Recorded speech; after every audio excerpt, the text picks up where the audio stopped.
మాది విజయనగరం జిల్లా శ్రింగవరపుకోట మండలం భవానగరం గ్రామం కాంట్రేగుల నరసింహరావుని. మా పొలంలో సెరికల్చర్ వాళ్ళు వచ్చి ఏడీ గారు మీ సాయిల్ అయితే చాలా బాగుంది, మీరు పట్టు పరిశ్రమ మల్బరీ తోట వేయండి, మంచి లాభాలు వస్తాయి, సంవత్సరంలో ఎకరాకి 40,000 రూపాయలు ఉపాధి హామీ వర్తిస్తుంది, 3 సంవత్సరాలు అలాగా ఒక్కొక్క ఎకరాకి 1,20,000 3 సంవత్సరంలో ఇస్తామని చెప్పి మా చేత మాయ మాటలు చెప్పి వేయించి 6 నెలల్లో మంచి పంట వచ్చింది. పంట తీసాము, పంట అమ్మాము.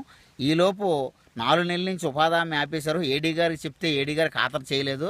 సకాలంలో నా పంట పూర్తిగా గుప్పులు తవ్వించుకోలేక, గడ్డలు తీయించలేక సకాలంలో శుభ్రంగా పాడైపోయింది. నేను ఒక్కడనే కష్టపడి ఏదో అలా కాస్త కోస్తూ తీస్తూ పంట తీస్తూ కమిషనర్కి, డైరెక్టర్గా కమిషనర్కి, కలెక్టర్ గారికి లెటర్ రాసి పెట్టడం జరిగింది.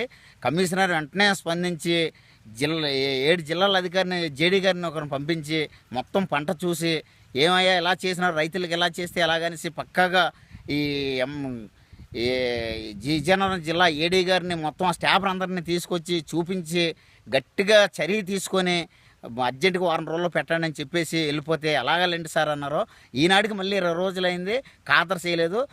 గట్టిగా ఏమన్నా అడిగితే లేదు సార్, మరి మా చేతిలో ఏం లేదు, అంతా ఉపాధి హామీ వాళ్ళే చేయాలా అనేసి తప్పుకున్నారు. ఉపాధి హామీ వాళ్ళు ఏంటంటే లేదు సార్, మీది ఒక పంచాయతీలోనేమో ఇల్లు ఉంది, ఒక పంచాయతీలోనేమో ల్యాండ్ ఉంది, ఇప్పుడు మీకు ఉపాధి హామీ రావడం పెట్టడానికి మాకు అవ్వలేదని వీళ్ళు తప్పించుకుంటున్నారు.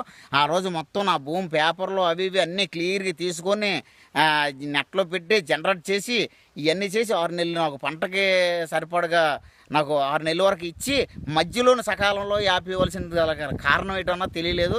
దాన్ని మీలాంటి వాళ్ళు ప్రభుత్వానికి ఈ న్యూస్ ద్వారా అందించి గట్టి చర్యలు తీసుకున్న రైతుకి సకాలంలో రావాల్సినవన్నీ ఇప్పించవలసిందిగా కోరుతున్నాం.